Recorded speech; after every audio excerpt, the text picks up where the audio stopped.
We have three levels of reading comprehension.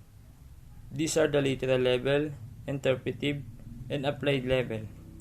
The literal level questions are fact questions whose answer can be found right in the text. Questions should assess text-based comprehension.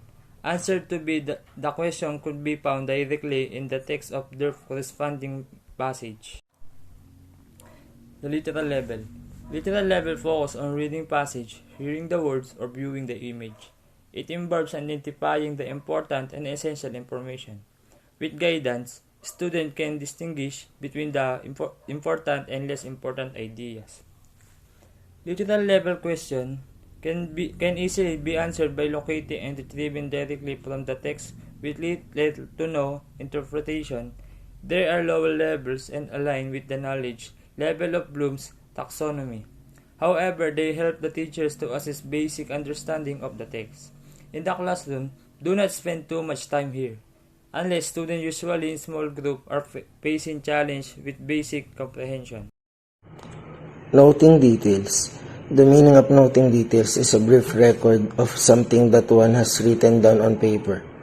This may be a statement, a quote, a definition, or a phrase one may have written down in order to remember.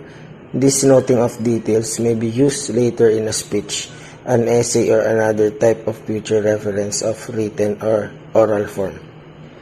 The details an author chooses to include in story are very important. Being aware of clues in a story help you figure out how a character feels and what will happen next. These are some noting details skills and strategies. Note-taking, noting significant details, ignoring irrelevant ideas, getting the main idea, and summarizing. Ang kahulugan nitong noting details ay pag naaalala mo yung mga bagay na detalyado mo mula sa isang libro o kwento. Kaya't itinala mo sila upang maalala sila. Sa pagbabasa, ito ay isang kasanayan sa pagmamasid at pag-unawa sa ating binabasa. Ngunit nagagamit din natin ito sa araw-araw sa pagmamasid sa ating mundo at sa iba pang bagay. Ito ang mga kasanayang ginamit sa pagbabasa ng isang libro, kung saan ang isang tauhan ay nagmamay-ari ng isang bagay na hindi pangkaraniwan, na mayroong ilang natatanging katangian ng karakter, o kumikilos ng isang kakaibang paraan, mabuti man o masama. Kapag nagsulat ka ng isang ulat sa libro o buod ng libro, ang mga detalyeng napansin mo ay makakatulong sa iyo na sumulat ng isang kaakit-akit na pagmumuni tungkol sa libro o kwento. What is sequencing events? Sequencing refers to the identification of the components of a story, the beginning, middle, and end, and also to the ability to retell the events within a given text in the order in which they occurred. The beginning, it is the first part of the story. It is where the writer captures the reader's attention, either with a great opening line, a detailed description of the character or setting, or a glimpse into the topic, problem, or theme of the story. The middle, it is explains the topic, gives important key details, and holds the reader's attention. But most importantly, it is where we reach the climax or turning point of the story. The end, it is the conclusion and solution to the problem. It is where the character learns a lesson or comes to terms with the events of what happened. The ability to sequence events in a text is a key comprehension strategy, especially for narrative text. So, sequencing events nga po ay ang pagkakasunod-sunod ng mga pangyayari na kung saan ay hinahati ang bawat part ng story sa mahalagang pangyayari. Ito nga ay ang the beginning, middle, and end. At sa ganito ring paraan, mas mabilis nating makukuha ang interes ng mambabasa at ang kanilang kaalaman mula sa content ng isang story. What is an example of sequence of events? It could be as simple as a story that involves more than 3 events or explaining a recipe or driving directions. For example, include sequence words like first, next, then, and so on. These words are often seen in both a horizontal and vertical format. Ang ilan nga po sa halimbawa ng sequencing events is for example nga po sa pagluluto. Mga recipe, may sinusunod tayong mga procedure kung ano ba ang dapat nating unahing mga gawin o mga ingredients na dapat ilagay, at kung ano pa ang mga dapat pang mga susunod. Mahalagang nasa pagkakasunod-sunod ang lahat upang magkaroon tayo ng magandang result ng ating niluluto at maging satisfied ang mga kakain ito. Kumbaga sa isang story, kapag nasa sequencing events ito, sa huli ay magiging satisfied din ang ating mambabasa sapagkat nakuha nila yung nais nating iparating o ipaalam sa kanila from the story. The sequence of events in a story is called the plot. Plot is the literary element that describes the structure of a story. It shows the causal arrangement of events and actions within a story. Every story has a plot, although the way that plot develops differs. There are several elements to the plot, including the introduction, rising action, climax, falling action, and resolution. Introduction. It is the beginning of the story. Rising action. It is the events leading up to the point of greatest importance in a story. Climax. The point of crisis in the plot. It may be the reader's point of highest interest.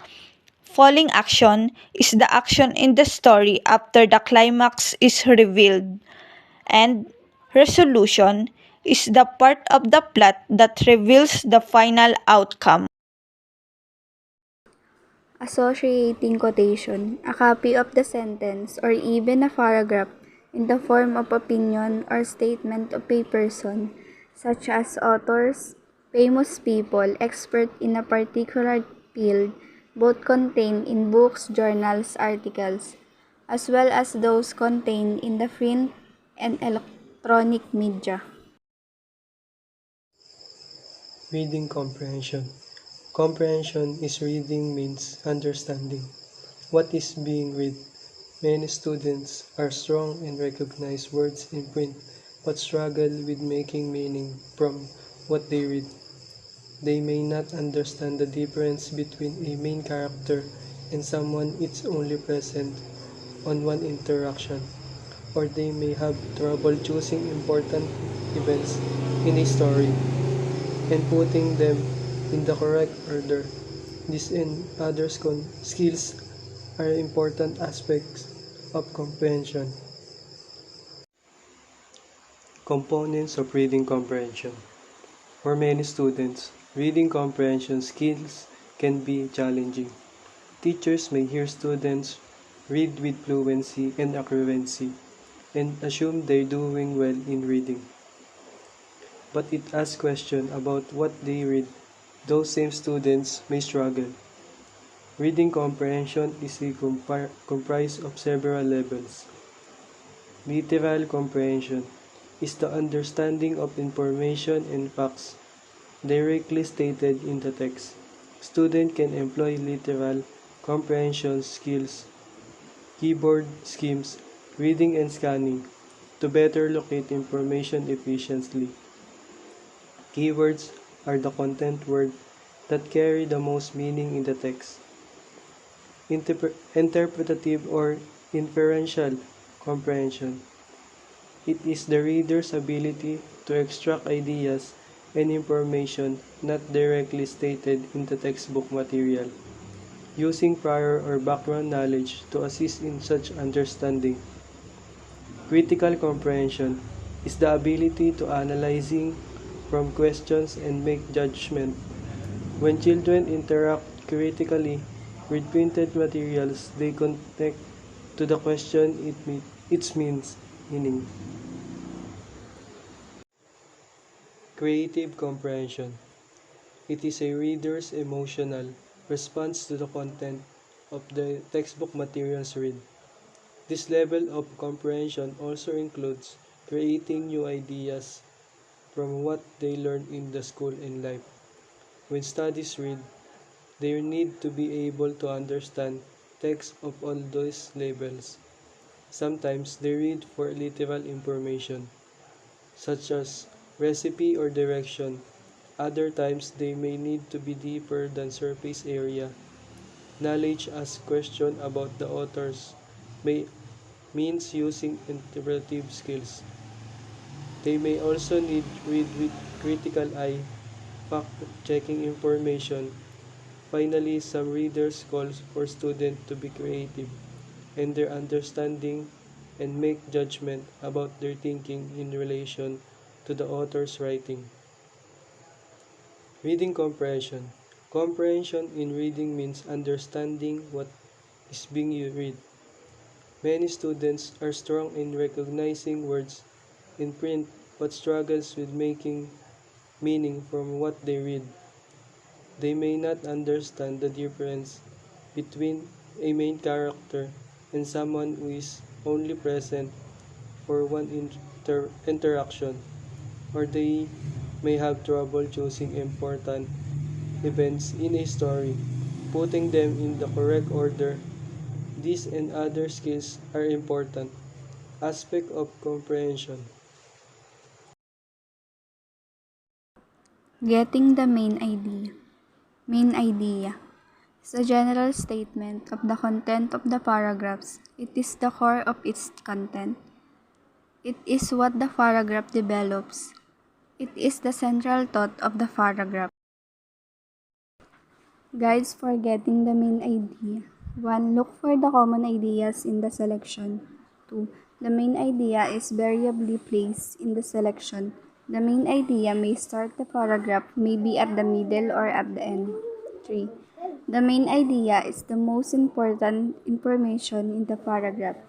4. See to it that the main idea must be taken from the given paragraph. 5. Formulate the main idea based on the way you comprehend the selection. Making inferences is a comprehension strategy used by proficient readers to read between the lines, make connection, and draw conclusion about the text meaning and purpose. Making an inference involves using what you know to make a guess about what you don't know or reading between the lines. Readers who make inferences use the clues in the text along with their own experiences to help them figure out what is not directly said, making the text personal and memorable. Ang ibig sabihin daw po ay ang paggawa ng mga hinuha sa isang diskarte. Sa pag-unawa ay ginagamit ng mga dalubhasang mambabasa upang basahin sa pagitan ng mga linya. Gumawa din ito ng mga koneksyon at gumagawa din sila ng mga konklusyon tungkol sa kahulugan at layunin ng isang teksto. Ang pagsasagawa ng isang hinuha ay nagsasangkot din sa paggamit ng alam mo upang hulaan ang tungkol sa hindi mo pa nalalaman at sa pagbabasa sa pamamagitan ng linya.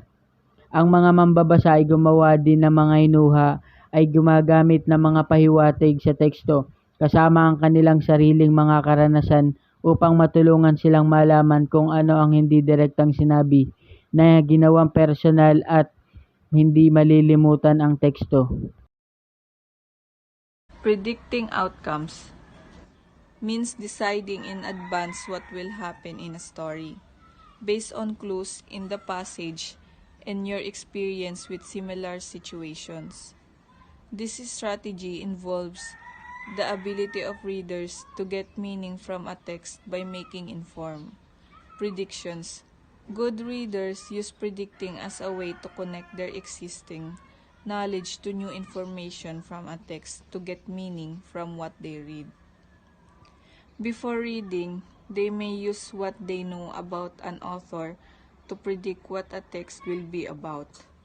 The title of a text may trigger memories of texts with similar content, allowing them to predict the content of the new text. During reading, good readers may make predictions about what is going to happen next, or what ideas or evidence the author will present to support an argument. They tend to evaluate these predictions continuously and revise any prediction that is not confirmed by the reading. Identifying cause-effect relationship. A cause and effect relationship is a relationship in which one event causes another to happen. The cause must occur before the effect. Whenever the cause occurs, the effect must also occur. There must not be another factor that can explain the relationship between the cause and effect. To find cause and effect relationships, we look for one event that caused another event. The cause is why the event happens. The effect is what happened. Sam has no cavities is the effect or what happened. Cause and effect relationships occur every day, at play, at home, and at school. To find cause and effect relationships, we look for one event that caused another event. The cause is why the event happens. The effect is what happened.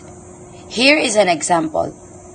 Sam has no cavities because he brushes and flosses his teeth every day. Sam has no cavities is the effect or what happened. Sam brushes and flosses his teeth every day is the cause or why Sam has no cavities. How did I figure out the cause and effect in this sentence?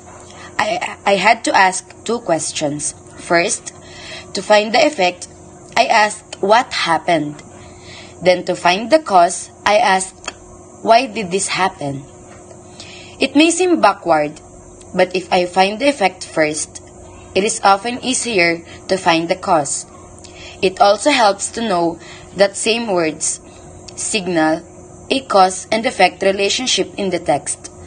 In the sentence about Sam, the word because is a signal word. Point to each signal word as you read aloud. This can be other signal words.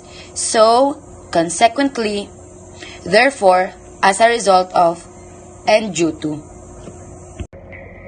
In essence, cause is the thing that makes other things happen. Effect refers to what results. It is what happened next in the text that results from a preceding cause. To put it concisely, cause is the why something happened and effect is what happened. Everything in life has a cause and an effect. It is important for students to know and understand what cause and effect situations are. They should be able to identify an event that is responsible for the cause that resulted in effect. Drawing conclusion and generalization. Generalization is reasoning from detailed fact to general principles. Conclusion is a position or opinion or judgment reached after consideration. A generalization is defined as a broad statement or an idea that applies to a group of people or things. So how does a reader make generalization or draw conclusion? Imagine you are walking down the street and you come across a house with overgrown grass that reaches waist height, no lights in the windows, and the paint that is peeling off the siding. What might you think about this house? You probably said something like, "No one has lived there in a very long time." You drew a conclusion from the information that was given to you. So when you are draw a conclusion, you use two things: what you know in your head and what you read in the story. A conclusion is what you come to when you put these two together. A generalization is a specific kind of conclusion. All generalization are conclusion, but all conclusion are generalization. A generalization is a broad statement that applies to many examples. They are able to evaluate if a generalization is adequately supported by specific facts. What is the purpose of generalization? A generalization is a form of abstraction whereby common properties of specific instances are formulated as general concepts or claims. Generalization can also be used to refer to the process of identifying the parts of a whole as belonging to the whole. So what makes a good generalization? Generalization are useful because with them, you don't need to study every single things in the class before you make a conclusion. Therefore, we must say that a generalization can't be true or false. It can be only strong or weak. A strong generalization is one which is more likely to be correct. Be careful. Make sure your generalization is valid. Valid means true. It is supported by facts. It agrees with what you already know about the topic. It uses logic and reasoning. It is proven with several examples.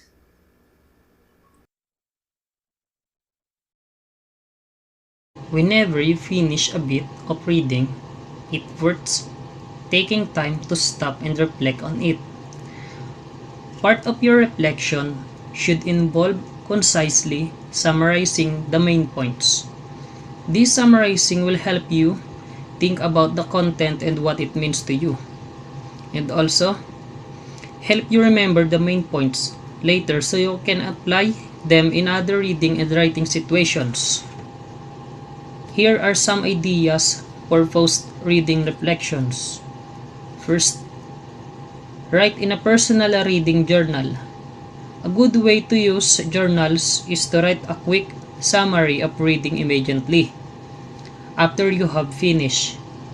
Capture the main points and explore any question you had or any ideas that were raised.